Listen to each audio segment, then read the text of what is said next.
If your leg hurts when you sit, most people will tell you it's bad posture or that you need a better chair.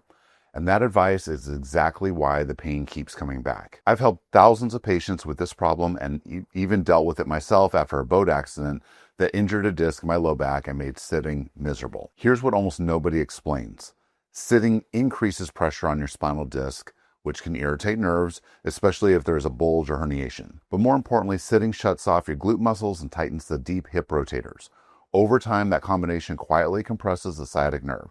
That's why stretching your hamstrings rarely fixes the problem. In this video, I'll show you what most people get wrong when they sit at a desk, how to use a chair and a standing desk without making leg pain worse, and why the surface you stand on matters more than you think. I'll also break down the specific muscle imbalance that develops when you sit too long, the type of movement your body actually needs to reverse it, not just stretch it. And stay to the end because I'll share a simple movement variation almost no one uses that can wake up dormant glute muscles, take pressure off the sciatic nerve, and help prevent that dead butt feeling from coming back. Hi, I'm Dr. Cordova, a chiropractor in Houston, Texas with 29 years of experience helping people with chronic neck pain, back pain, poor posture, and sciatic nerve irritation. As a chiropractor, I believe the adjustment is the most powerful thing we do, and being specific with it matters, which is why I rely on spinal x-rays to guide every patient's care. On this channel, you'll get simple, specific, and safe strategies you can use at home to feel better fast. I share the same x-ray guided chiropractic strategies, posture fixes, and modern therapy insights I use in my clinic to help patients get long-lasting relief. Subscribe to learn how to take care of your spine, prevent flare-ups, and stay pain-free with clear, actionable steps you can use right away. Here's the part that confuses people. Your leg doesn't hurt because you're sitting wrong. It hurts because you're sitting. And I know that sounds oversimplified, but stay with me. Most advice starts with posture. Sit up straighter, get a lumbar support, don't slouch. All of that sounds logical, but none of it explains why leg pain still shows up even when your posture looks perfect. The real issue is pressure. Research by Alf Nakemson measured pressure inside the discs of the lower back in different positions and found that sitting places significantly more pressure on the discs than standing, even more than laying down. That pressure increases further when you lean forward or sit for long periods. Now here's why that matters. If you already have a disc bulge or a disc herniation, sitting pushes the pressure towards the back of the disc, which is exactly where the spinal nerves live. As pressure increases, those nerves become more sensitive and easier to irritate. In some people, that irritation stays in the back. In others, it travels down the leg. That is the beginning of sitting-related leg pain. But disc pressure alone is not the whole story. If it were, everyone who sits would have leg pain, and that clearly isn't true. So the real question becomes why sitting triggers leg pain in some people and not others. That difference comes down to how your muscles respond to sitting over time. Sitting doesn't just load your spine, it changes muscle behavior. The glute muscles, which are meant to stabilize your hips and support your spine, gradually shut down. When that happens, your body doesn't relax, it compensates. A small group of deep hip rotator muscles in the back of your hip, including the piriformis that sits right next to the sciatic nerve, tighten to provide stability the glutes are no longer giving. That compensation matters because the sciatic nerve passes directly through that region. As the hip rotators tighten and the glutes stay inactive, the space around the nerve decreases. Combine that with already elevated disc pressure, and the nerve becomes much easier to irritate. This explains several things people notice but can't connect. Leg pain often builds gradually rather than suddenly. It may start as stiffness, then aching, then tingling or burning. It also explains why simply standing up for a minute doesn't always help, and why people can exercise regularly yet still have pain when they sit. An hour at the gym does not undo 8 or 10 hours of muscle shutdown and compensation. It also explains why better posture and better chairs help only a little. You can sit perfectly and still increase disc pressure. You can buy an expensive chair and still shut off your glutes. Even standing desks are not a solution if you stand still too long or brace on a hard surface. Changing posture equipment does not automatically change muscle behavior. This is why also stretching often feels good but doesn't last. Stretching relaxes tight muscles temporarily, but it does nothing to wake up the muscles that should be sharing the load. As soon as you sit again, the same imbalance returns and pressure builds back up. Once this clicks, the solution becomes much clearer. The problem is not just posture alone, and it's not a lack of flexibility. It's the combination of disc pressure and a predictable muscle imbalance created by sitting. The fix is not more exercise, but the right type of movement done at the right times to restore balance and take pressure off the nerve. What I want to do next is walk you through a short movement sequence that you can move along with. These are simple activation drills designed to wake up muscles that have been shut down by sitting, and they are safe to do at home or at work with minimal space. This is where things start to change quickly for most people. The goal here is not to work out harder. It is to wake up the muscles that sitting shuts down, especially the glutes, so pressure can come off the nerve. We're going to focus on activation, not fatigue. These movements should feel controlled and purposeful, not exhausting. You can do them during the day, not just at the gym. First is the glute bridge.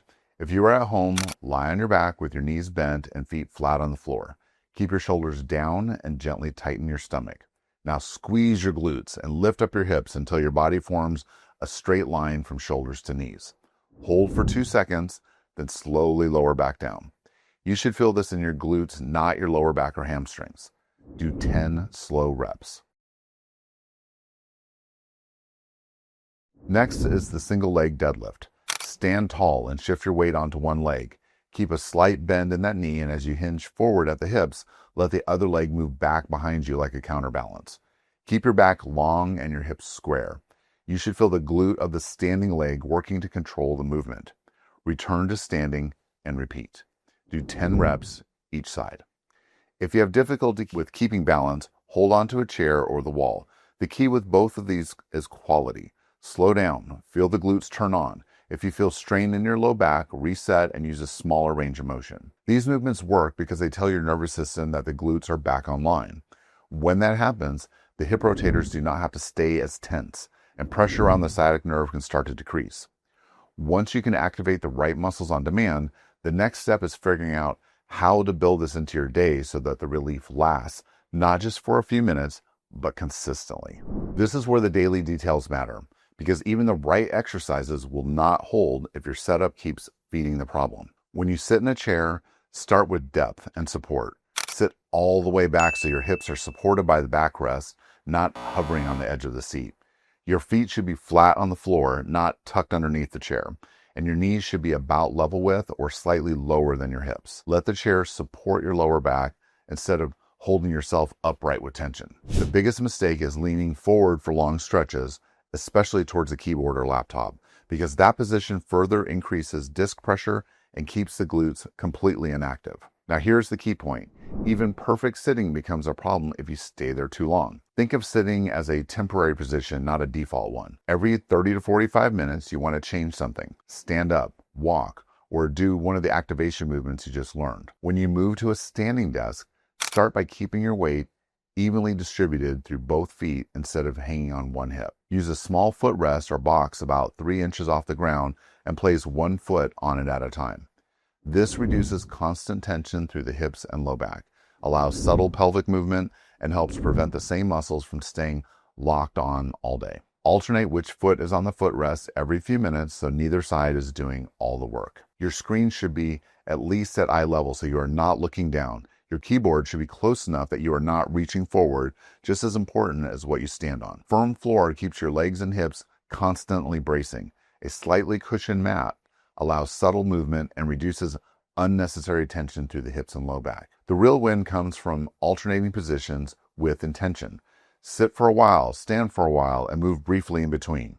Use stairs, short walks, or a few controlled hip hinges to wake the glutes back up before nerve pressure builds. Once you have this rhythm in place, there's one final movement that fits perfectly into daily life and activates the glutes in a way most people never think to try, and that is what we'll finish with next. Most people walk upstairs facing forward, pushing straight through the legs. That works, but does not do much to wake up the glutes in a balanced way, especially if they have been shut down by sitting. Instead, you're going to use the stairs sideways. This changes which muscles do the work and takes pressure off the areas that tend to stay overactive. Stand sideways at the bottom of the stairs with your body facing the railing. Place the foot closest to the step on the stair and keep your chest tall. Push that foot and step up, focusing on squeezing the glute of the leg that is on the step. Bring the other foot up and meet it and then step back down the same way. Take your time and stay controlled. Do 5 slow reps on one side, then turn around and repeat on the other side. You should feel this almost immediately in the side of your hip and glute, not in your low back. What makes this movement so effective is that it activates the glutes while allowing the deep hip rotator muscles to relax. That combination creates more space around the sciatic nerve and helps prevent that weak butt feeling that shows up after long periods of sitting. Use this stair climbing hack during the day when you feel stiffness building or before long periods of sitting. You now understand why sitting triggers leg pain, what prolonged sitting does to your spine and muscles, and how to use simple movements and better daily habits to take pressure off the sciatic nerve and spinal nerves. Start using the strategies you learned today. Change positions more often, activate your glutes during the day, and be intentional about how you sit and stand. For many people, these small changes may make a noticeable difference fast. If your leg pain continues, worsens, or keeps coming back, despite doing the right things, that's a sign your spine should be properly evaluated. Getting your spine checked by a chiropractor can help identify whether disc issues or alignment problems are contributing to the nerve irritation. Consider seeing a chiropractor in your city for a thorough spinal evaluation. If you got value from this video, please like it and share it with someone who spends a lot of time sitting. And drop a comment below and let me know which movement gave you the most relief. Was it the glute bridge or the one-leg deadlift? I'd love to hear what worked for you, and remember to subscribe if you want to learn how to take care of your spine, prevent flare-ups, and stay pain-free with clear, actionable tips you can use right away. If you want to keep going, the next video you should watch shows you 5 more easy movements to calm leg pain. Go watch this video next.